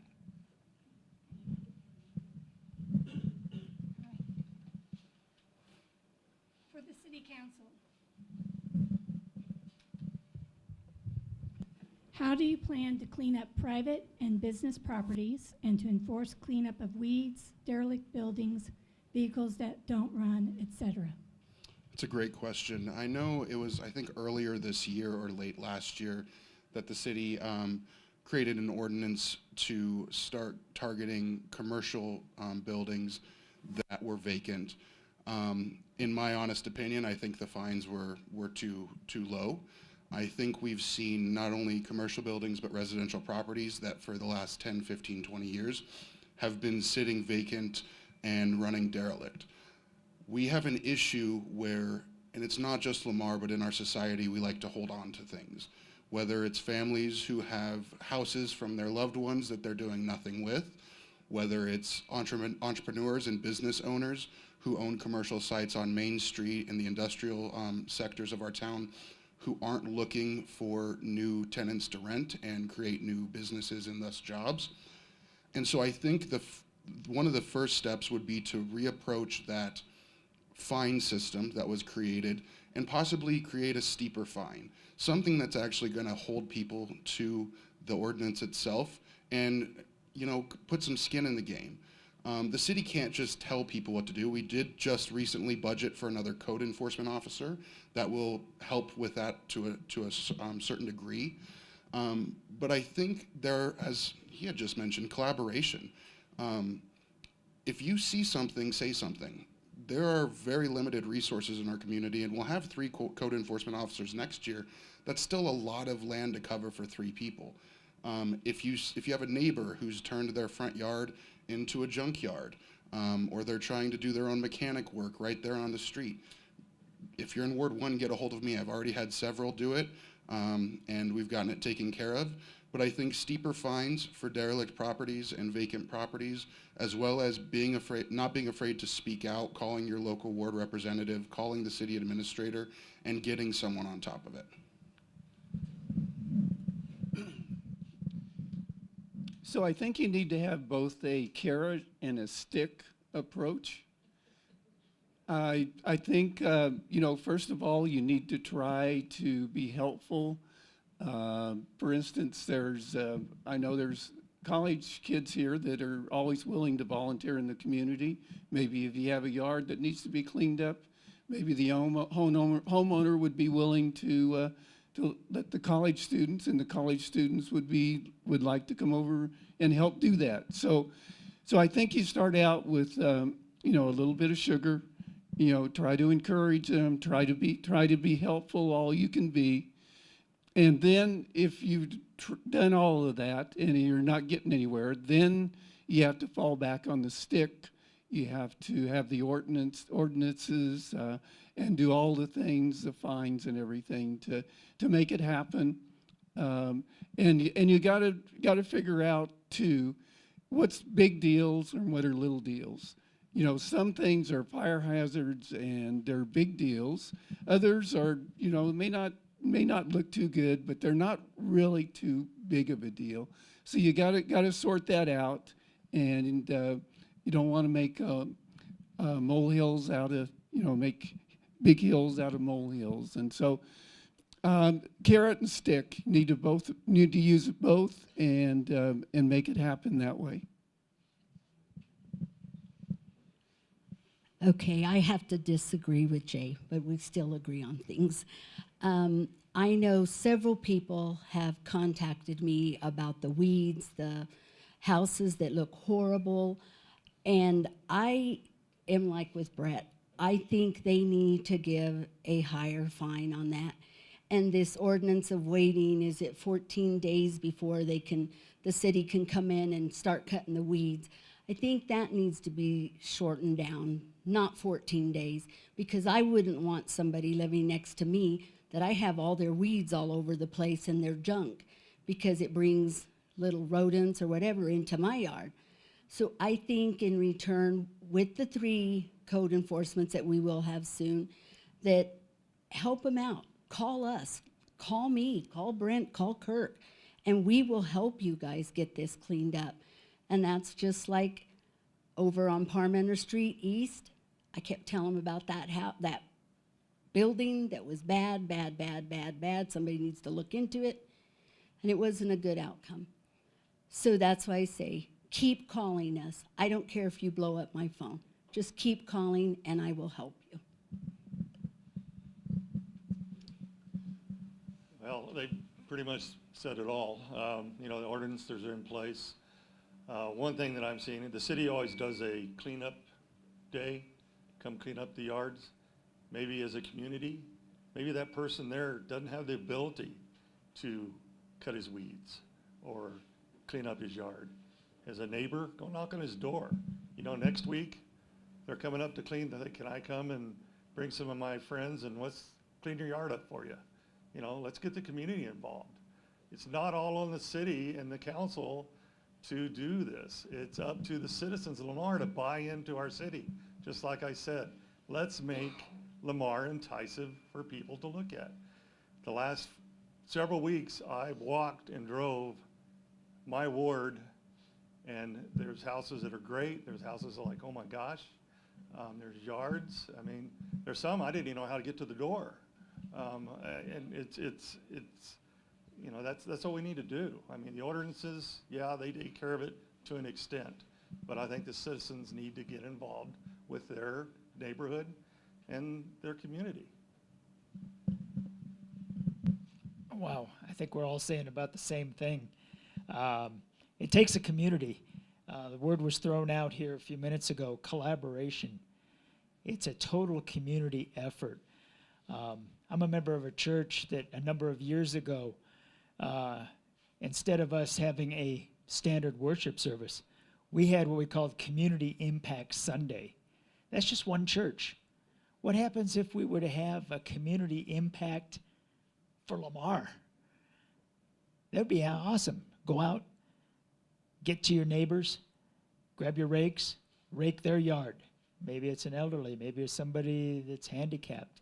Whatever the case may be, it takes a total community here to kind of step out and make things look 100% better. It's just like everybody was saying. But the deal is, too, I mean, there's a lot of hateful people, too, out there that, hey, they need to clean up their yard. You need to do this. You need to do that. Hey, what happened to go knocking on the door? Hey, do you need help? What can we do to help you to clean up your yard or this and that? Because like they said, sometimes there's individuals out there that can't do it. I mean, sometimes horrible things happen. And it's weird because then the community comes together on that horrible thing that happened to help that individual. Why can't we do the same thing for people that can't do that or need the help to do it? You know, it's just knocking on the doors. Hey, do you need a little help to clean up yard or, you know, mow it or whatever we need to do to help them? And maybe you'll get an answer from them. Oh, okay, just because I can't do it. And maybe that's what we need to do is just go door to door or just ask them that question, not be afraid to ask them that question.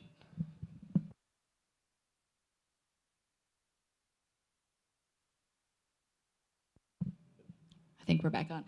I believe that we can work together as a community, as pretty much everyone has said, but we need to support our local code enforcement officers as they go about and, you know, not fight with one another, but let somebody know if there is an issue. And also, if your neighbor's there, you can help each other. When I was younger, I was part of a Adopt a Highway program. Maybe we have an Adopt a Street program where we can help one another, help the elderly or the disabled who may not be able to get out there and mow their lawn.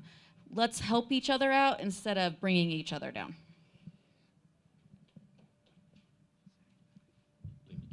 Okay, slightly different question. Main Street has tremendously improved visually. Is there a plan to also improve other parts of the city? For example, Highway 50 East. So last year we applied for a grant for the community master plan or the community development plan for the next 10 years. And this is going to be a process that's going to go on all throughout 2024 where there's going to be a lot of community engagement and asking what the community would like. And areas like Olive Street, Highway 50 going east is one area that needs to be improved. We've made massive improvements on 287 Main Street because of CDOT's grants and approvals. And now that that's completing and coming to fruition, we do need to start working on the other areas.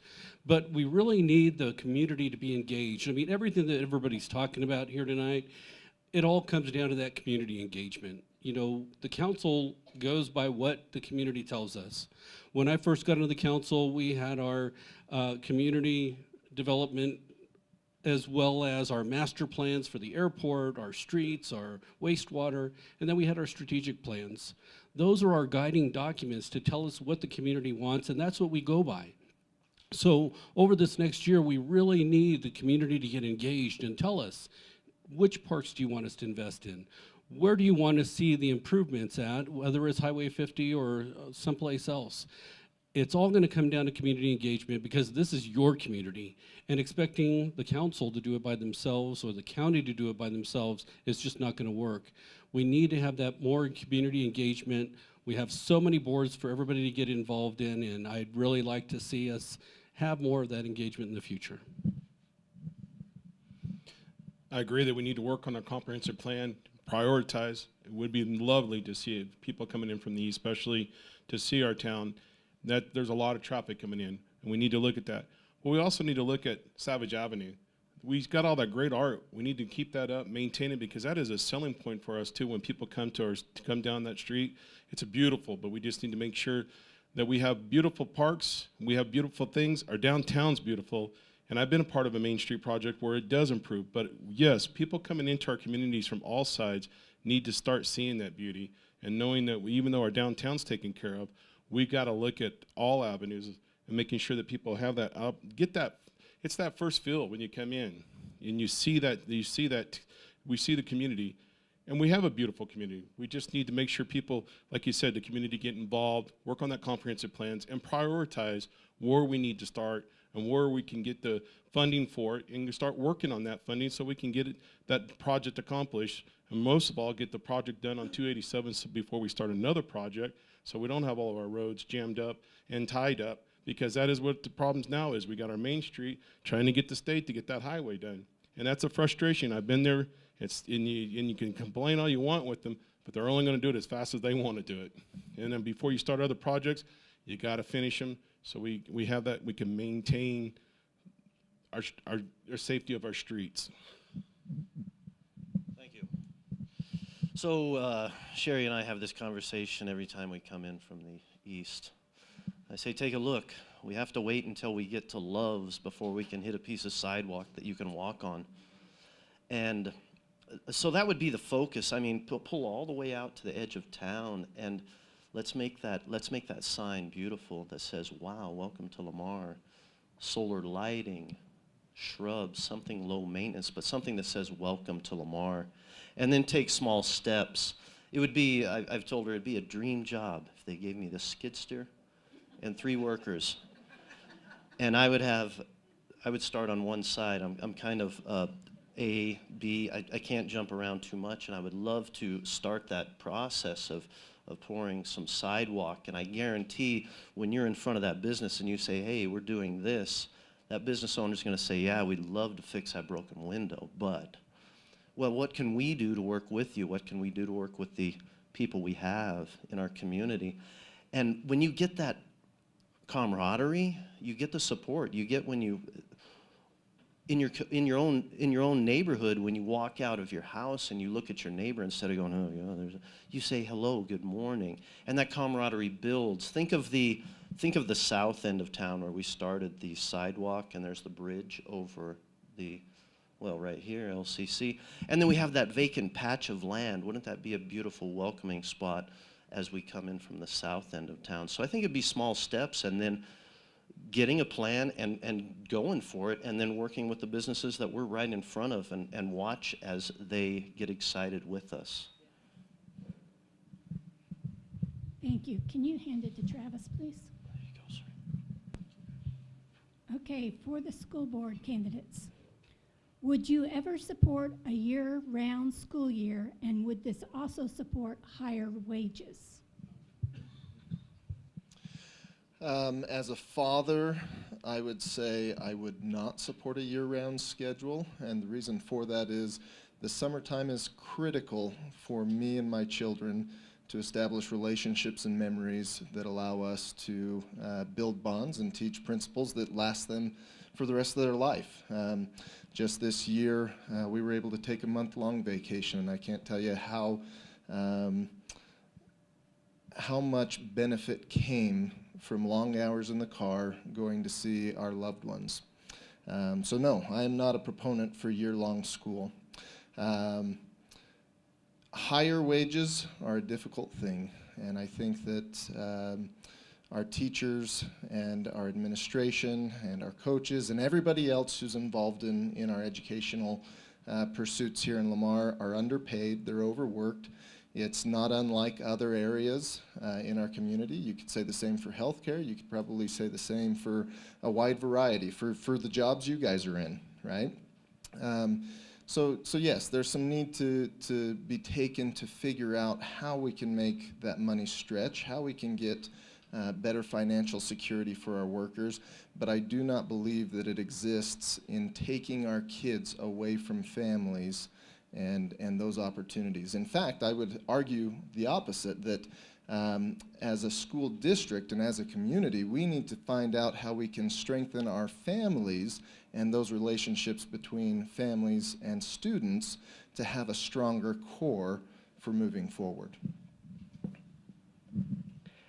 As an educator, I wouldn't support a year-round school. I've heard of people doing this in Littleton. It's hard on families because you do have to give people some breaks, and they're staggered throughout the year in different communities, and so you could have one kid on a 2-week break, but another kid's still in school, and it's hard to plan vacations, and it's really difficult in the school when a family feels compelled to take an vacation during the school year. Also, I know a lot of people think that teachers have the summers off, but that's really not the case in many cases. Teachers are taking courses, teachers are writing reports. It's about the only time you have to develop your curriculum. And teachers are exhausted by April or earlier. They're walking around the living dead. And, you know, you just kind of inch towards May. borrowing from Peter to pay Paul so that you can get through the year. I know one teacher, he took the summer to do all his literature. I know another teacher writes CTE reports all summer. I take classes. I work on curriculum when I was teaching. Also, teachers have sometimes there's a lack of sympathy because teachers have summers off. Anything I can do to disabuse you of that idea, I wish I could do it. Teachers are working year-round as it is. It's just a simple no for me. I think kids need a summer break. In fact, if it were up to me, I would make school start after Labor Day like it was when I was a kid, and kids actually get a summer. So simple no. And mine's a simple no as well, and it is a myth that teachers are hired for 9 months out of the year. I've watched teachers put their entire life into educating kids, and you have to understand what they go through. We do not have the mental health support for a year-round school that would be needed because, as you say, the teachers are spent. And so it to me it is that place where parents and their kids do get to know each other again.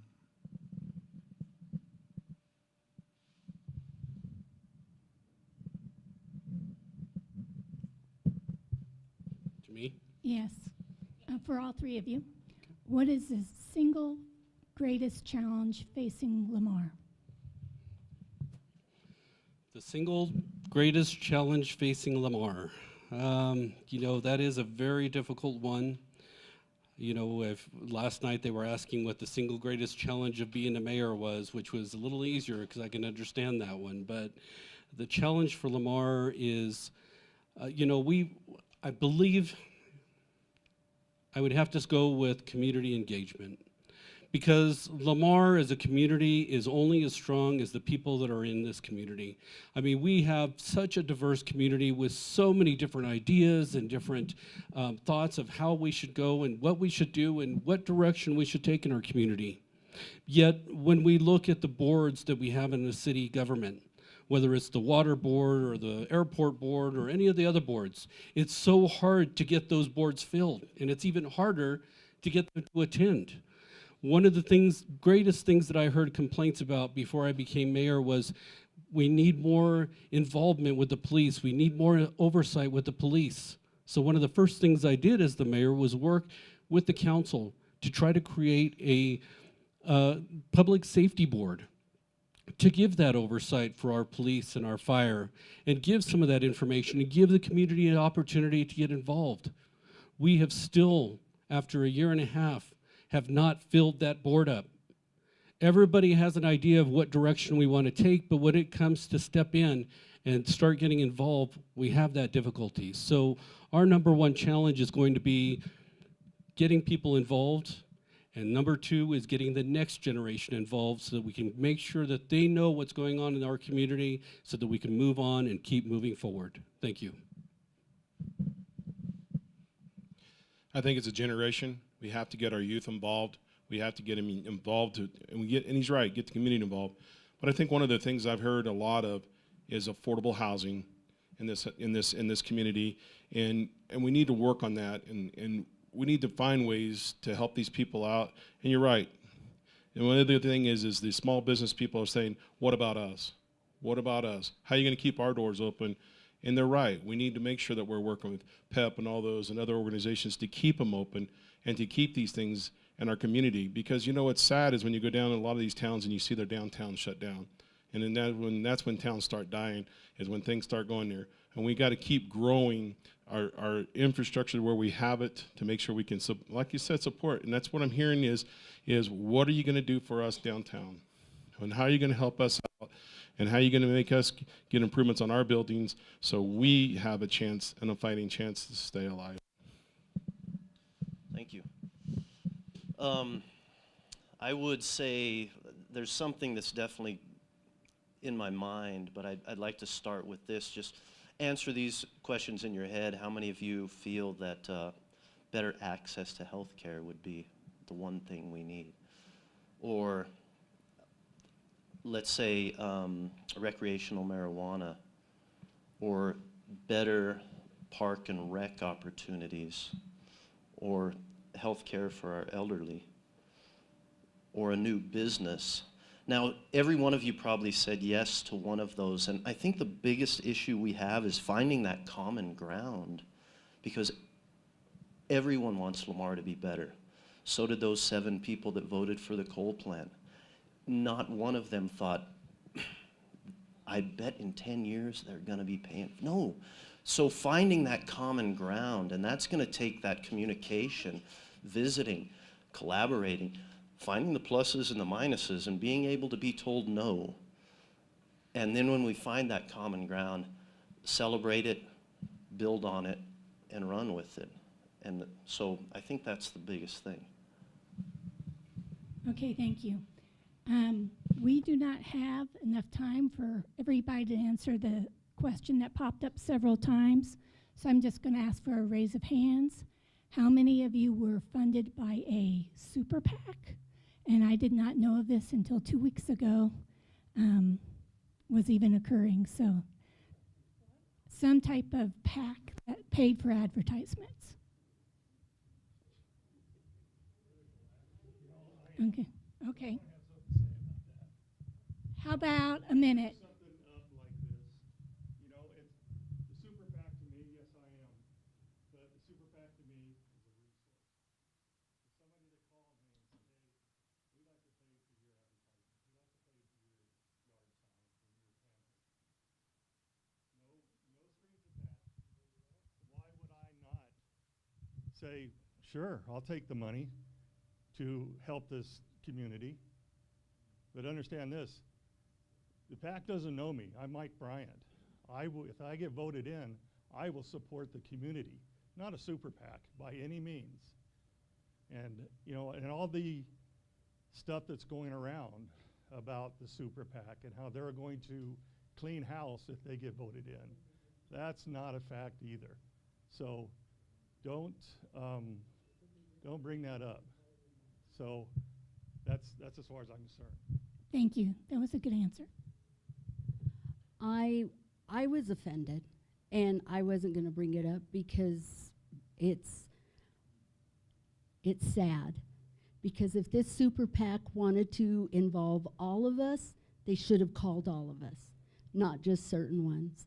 I paid for my signs, and I said I was going to spend $400. I have $9 left. I got to go buy me something to spend it on. But I paid for my own. Nobody else paid for it. And I am, like I said before, I am Jerry. I'm here for the community and every citizen here. Thank you. Another good answer. If you can talk in 30 seconds. See, that's what I mean about evil. It turns everybody into evil on something like this. And it always happens. It doesn't matter what it is. If it's something else that somebody else did, somebody's going to bring it up, and it's evil. It always brings a person down. What do you think things happen in the community? Somebody turns out to go hurt somebody or something just because of that reason. You don't want to do that in that community. Everybody just turns into evil just because something like this happened. I mean, you don't want to do that. Thank you. Good answers by all three. Thank you very much for coming to this forum. It takes a lot of work to put one on, but it also takes a lot of courage to attend and to prepare for whatever the questions might be. That is all for tonight. Thank you.